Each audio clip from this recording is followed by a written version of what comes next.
नमस्कार. आता आपण पाहत आहोत पंढरी महात्म्य अध्याय 25 आणि 26वा. तर जे पांडुरंगाष्टक आहे ते आपण आता एक श्लोक आधी म्हणूया दररोज प्रत्येक अध्यायाच्या बरोबर. महायोग पीठे तटे भीमरत्या वरम पुंडरीकाय दांतु मुनींद्रे समागत्य तिष्ठन्तमानंदकंदम परब्रह्मलिंगम भजे पांडुरंगम. त्याचा अर्थ काय आहे? उभा पुंडलिकास देण्यास दाना, म्हणजे दान द्यायसाठी पुंडलिकाला, विठू मोदसाठी सवे संत नाना. महायोगधामी भीमेच्या तिरासी परब्रह्मरूपा भजूया तयासी.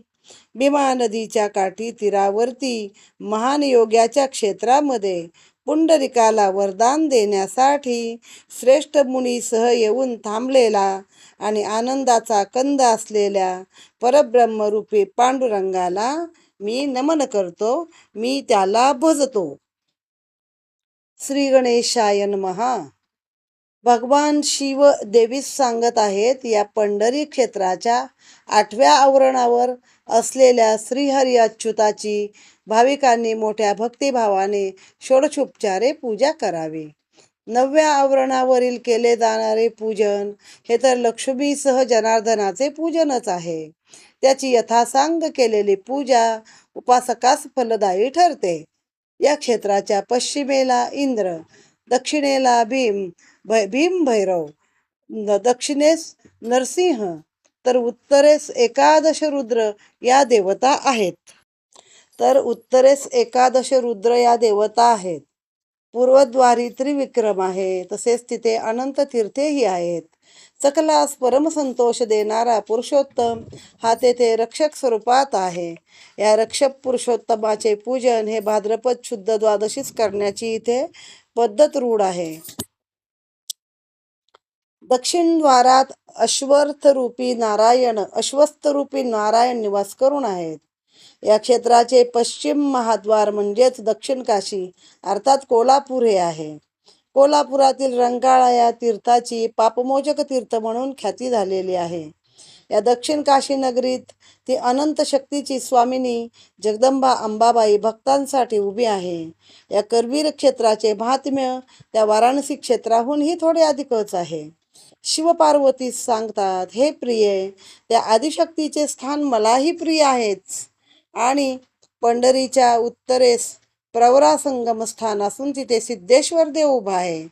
या सिद्धेश्वराचे मंदिरात माघ महिन्यातील महाशिवरात्रीस मोठी यात्रा भरून असंख्य शिव उपासक येथे सिद्धेश्वराचे दर्शन करण्यास येतात. गोदावरी नदी आणि तिचा घाट हा अत्यंत पुण्यदायकच आहे. भाविकांनी अन्य तीर्थक्षेत्रे पाहत पाहत पंढरीत यावे. या नगरीच्या द्वार देवताचे दर्शन पूजन करावे आणि मूळ महाबिंदू स्थानावरील देवाची भक्तिभावाने पूजा करावी. चंद्रभागेचे स्नान, पुंडलिकाचे दर्शन, तिथल्या वरदात्या पांडुरंगाचे दर्शन पूजा ही भक्तिभावाने करावी. त्यानंतर क्षेत्रमूर्ती वर्धमूर्तीचे दर्शन घ्यावे. या श्रीहरीच्या सावळ्या सुंदर दर्शनाने भाविकांच्या अनंत जन्माच्या पाप ताप दोष यांचा झाडा होतो. मनात भक्तिभावाची शुद्ध गंगा वाहू लागते. मस्तक त्या विटेवरच्या समचरणावर नतमस्तक होते. बिंदुस्थाने अत्यंत गुप्त आहे. त्याचे पावित्र्य, त्याची गुप्तता ही सर्वांनी सांभाळायला पाहिजे. निंदक, अभक्त, अभाविकांना याबाबत जराही काही माहिती देऊ नये. गुह्य ते गुह्य राखावयासच हवे, ते विसरून चालणार नाही, असे श्री शंकर पार्वतीला सांगतात. श्री गणेशाय नमः. शिव म्हणे रुद्राणी, क्षेत्राचे 8वे आवरणी श्री अच्युत पूजावा प्रीती करुणी, षोडशोपचारे अगत्य. वैशाख मास नवमी ते यात्रा जाणावी पै तेथे, तेथीच्या पूजने होते ज्ञानप्राप्ती जीवासी. 9वे जेथे आवरण तेथे पद्मनाभ जनार्दन, लक्ष्मी सह वर्तमान षोडशोपचारे पूजावा. पश्चिम दिशे शचीनाथ पूजावा भावे देवासहित, दक्षिण दिशे रक्षित महाभीम भैरव तेथेच नरसिंह अद्भुत, दक्षिणद्वारी पूजावा सत्य. चैत्र शुद्ध एकादशी तेथे यात्रा अमित जाणपा. उत्तरद्वार रक्षित एकादश रुद्र समवेत, मीच आहे साक्षात भवानी तेथे जानपा. पूर्वद्वारी त्रिविक्रम, तेथे अनंत तीर्थ परम पावन, तेथे रक्षित पुरुषोत्तम सर्वानंद फलप्रद. भाद्रपद शुद्ध द्वादशी त्रिविक्रम पूजावा ते दिवशी, दक्षिणेचे महाद्वार परियेसी सुरपाल त्यासी म्हणावे. तेथे अश्वस्थ रूपी नारायण, कृष्णतीर्थ परम पावन, यात्रा तेथे संपूर्ण मार्गशीर्ष शुद्ध एकादशीला. पश्चिमेचे महाद्वार ते जाणावे कोल्हापूर, पापमोचक तीर्थ सुंदर रंगतीर्थ म्हणती त्याते. अनंत शक्तीची स्वामिनी ते लक्ष्मी तये स्थानी, भाद्रपद शुद्ध अष्टमी दिनी यात्रा तेथे जानपा. ते वाराणसी परी आगळे करवीर क्षेत्र बोलले, तीर्थ महिमा तेथीचा बोले बोलला न वजाय. आता उत्तरेचे द्वार ते प्रवरा संगम तीर, पूर्वाभिमुख आहे सुंदर सिद्धेश्वर देवते. ते आता सिद्धेश्वर कुठं आलाय खरा? सोलापूरला आलेला माघमासी शिवरात्री तेथे यात्रा वारी जनेत्री, जे वसती गौतमी तिरी प्राणी धन्य तेची पै.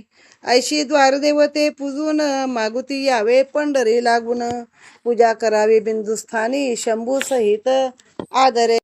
पूजा करावी बिंदुस्थानी शंभू सहित आदरे. त्यावरी चंद्रभागा सरोवर पुंडलिका आश्रम समोर, तो वरदाता सर्वेश्वर पांडुरंग पूजावा. तेथून या क्षेत्रमूर्ती पूजावी जिची अद्भुत कीर्ती, प्रत्यक्ष दर्शने भक्त तरती वरदमूर्ती सर्वासी.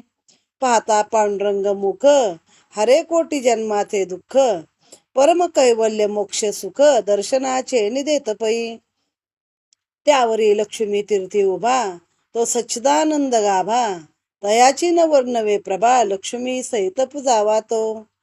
पुंडलिकापाशी क्षेत्रीची मूर्ती तिजा उमा लक्ष्मी तीर्थी, पुंडलिकापाशी क्षेत्रीची मूर्ती तिजा उभा लक्ष्मी तीर्थी. हे त्रिकोण यंत्र पार्वती बिंदुस्थान मध्ये असे. या यंत्राचे मध्यस्थान बिंदू तीर्थ मुख्य प्रमाण, ते भक्त जाणती सज्ञान वरकडा दृश्य ते नाही. मग पुंडलिंगाची मूर्ती आहे, लक्ष्मी तीर्थ आहे, तो त्रिकोण आहे तिथं कुठं, जिथं फक्त भक्तांनाच माहिती तिथं मूळ मूर्ती किंवा मूळ तेज आहे. पार्वती ते मुख्य स्थान, तयान दाखवावे कोणा लागून, कंठगत आलिया प्राण परीन सांगो जाण नये. माझे निज गुह्य परम ते केवळ बिंदुस्थान, जे फक्त प्रेमळ पूर्ण त्याचीच दृश्य आहे ते. जरी ठाऊके असेल स्थान तरी तेथे मुकवत जाऊन, साष्टांगे करावे नमन अंतरी ध्यान अवलोकावे. जे भक्त प्रेमळ जन त्यास एकांती नेऊन, ते दाखवावे स्थान गुह्य कारण म्हणून. जे दुष्ट दुर्जन दृश्य करती अवलोकन, वर्मभेदी निंदक पूर्ण हीन सत्य दुराचारी, त्यास न सांगावे हे स्थान. सत्य सत्य पार्वती वचन, शेषासी म्हणे ब्रह्मनंदन परम गुह्य हेच असे. शौनकाधिकासी म्हणे सूत, ते बिंदुस्थान गुह्य बहुत. तुम्ही जाऊनी समस्त अवलोकावे आवडी. श्रीधर म्हणे अकार मात्र, शेवटी रकार पवित्र, आणिक तीन मात्रा विचित्र त्या खालत्या असे. तेथे होते नित्य पूजन ब्रह्मादी देव पूजित अनुदिन, परिणेंती कोणी जन प्रगट रूप असता. ब्रह्मानंद यतीश्वर तेने धरुणी माझा कर, ते स्थळ सत्याक्षर दोन्ही गुप्त यात पै. ब्रह्मानंद कृपा करून श्रीधर म्हणे मज लागून, मज दाखविले ते स्थान तेने समाधान रूपमयी. इति श्री पद्मपुराणे पांडुरंग महात्मे क्षेत्र वर्णन नाम 25 अध्याय गोड हा. श्री कृष्णार्पण नमस्तु.